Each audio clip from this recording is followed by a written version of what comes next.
The conversation is over. You're walking away. And then it starts. Did I talk too much? Did I sound stupid? Why did I say that? You replay every sentence, every pause, every facial expression.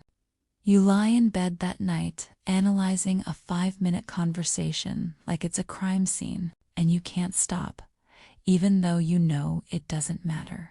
Even though you know no one else is thinking about it. Your brain won't let it go. If you've ever done this, you're not alone. And you're not overthinking because something is wrong with you.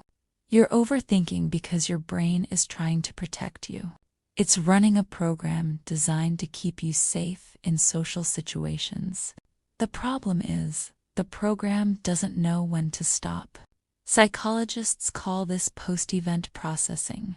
It's when your mind replays a social interaction after it's over, searching for mistakes, looking for signs that you said something wrong or sounded awkward or made someone uncomfortable. It's exhausting, and for some people, it happens after every single conversation. But why? Why does your brain do this? It starts with something we talked about before, the fear of rejection. Thousands of years ago, being rejected by your group could mean death. No community meant no protection, no resources, no survival. So your brain developed a system to help you stay accepted. Part of that system is checking for mistakes. Did I say something that could get me rejected? Did I offend someone? Did I come across wrong? Your brain treats social interactions like tests, and after the test is over, it reviews your answers. It replays the conversation, analyzing every word, every tone, every reaction. It's looking for danger. It's trying to figure out if you're still safe, still accepted, still okay. The problem is, your brain doesn't have good judgment. It overestimates the danger. It sees threats that don't exist. You made a joke that didn't land, and your brain treats it like a disaster. You stumbled over your words, and your brain acts like everyone noticed and judged you for it. It's trying to help, but it's making you miserable in the process. And here's what makes it worse. The more anxious you are about social situations, the more you overthink them afterward. People with social anxiety don't just worry during conversations. They worry before them, imagining everything that could go wrong. And then they worry after them, replaying everything that did go wrong. It's a cycle. The anxiety creates the overthinking, and the overthinking reinforces the anxiety. But even if you don't have social anxiety, you've probably experienced this. Because overthinking conversations isn't just about fear, it's also about uncertainty. When a conversation ends, you don't always know how the other person felt. You don't know if they liked you, or if they were annoyed, or if they even cared. And your brain hates uncertainty. It wants answers. So it replays the conversation, searching for clues. Did they smile when I said that? Or was it a polite smile? Did they seem engaged? Or were they just being nice?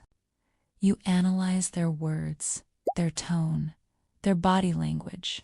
You look for hidden meanings. You try to read between the lines.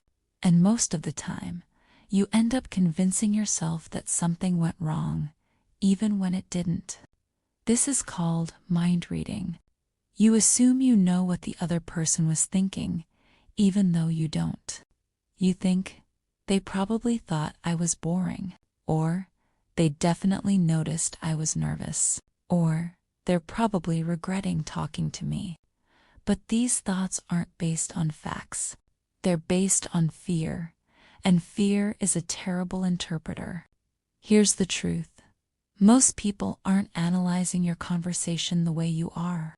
They're not replaying your words. They're not judging your tone. They're thinking about their own lives, their own worries, their own conversations. And if they did notice something awkward, they've probably already forgotten it. Because people don't hold on to other people's mistakes the way they hold on to their own. But your brain doesn't believe this. It's convinced that everyone is paying close attention, that every mistake matters, that every awkward moment is being remembered and judged. This is the spotlight effect again. You think you're under a spotlight and everyone is watching. But in reality, most people barely notice. They're too busy worrying about their own spotlight. So why does overthinking feel so real? Why does it feel like you actually did something wrong? Because your brain is designed to focus on problems. It's called the negativity bias. Your brain pays more attention to negative information than positive information. One awkward moment in a conversation will overshadow 10 smooth moments. One strange look from the other person will erase all the times they smiled. Your brain zooms in on what went wrong and ignores what went right.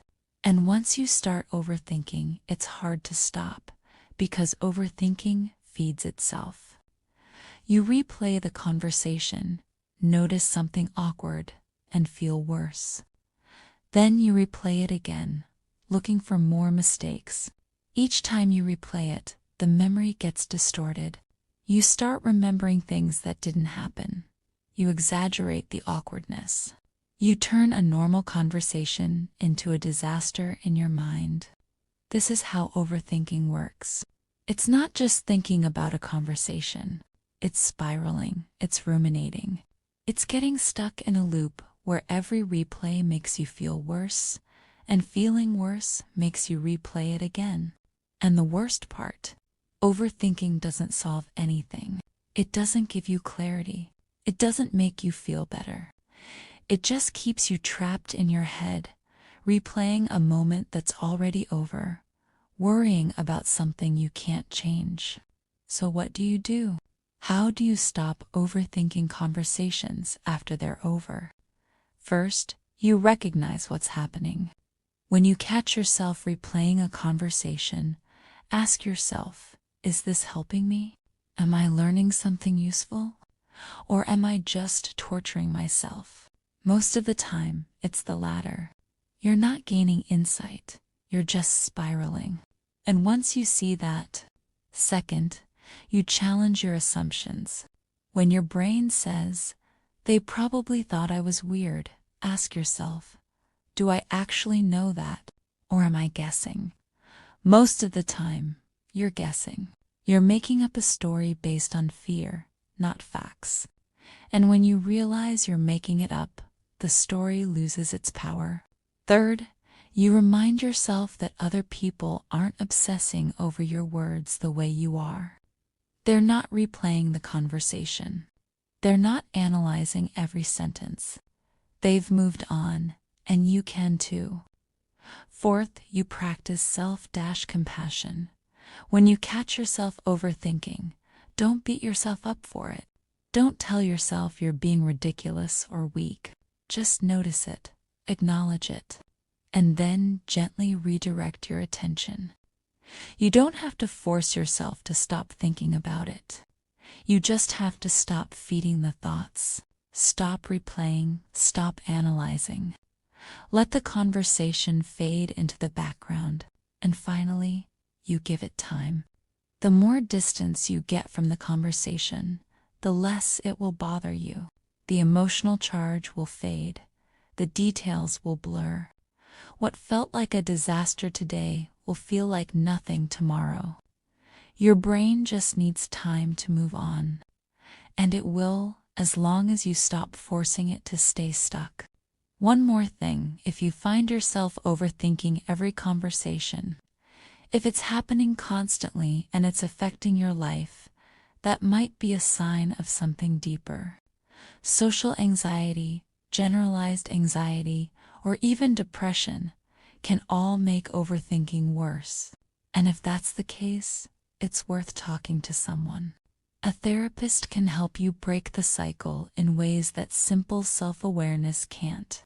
But for most people, overthinking is just a habit.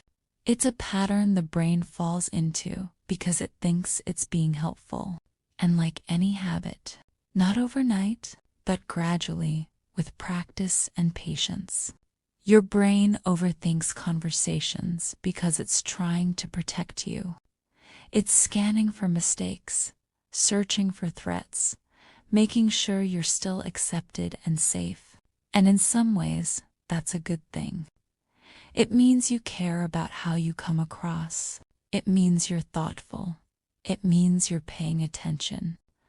But it doesn't mean you need to replay every conversation like it's a test you failed. Most of the time, the conversation went fine. Better than fine. The other person isn't thinking about it. They're not judging you. They're not replaying your words. They've moved on. And you can too. The next time you catch yourself overthinking a conversation, just pause. Notice what you're doing.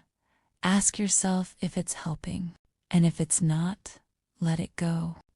Not by forcing it away, but by choosing not to feed it. By reminding yourself that this moment is over, and you're okay, and nothing terrible happened. You're allowed to make mistakes in conversations. You're allowed to stumble over your words, or say something awkward, or feel nervous. That's part of being human, and the people worth knowing will understand that. They won't hold it against you. They won't replay your words looking for flaws. They'll just remember that they had a conversation with you, and it was fine. So if this helped, if any of this made sense, please subscribe. Like this video, leave a comment, and let me know. What conversation do you keep replaying? What moment won't your brain let go of? You're not alone in this. And sometimes just knowing that is enough to quiet the noise.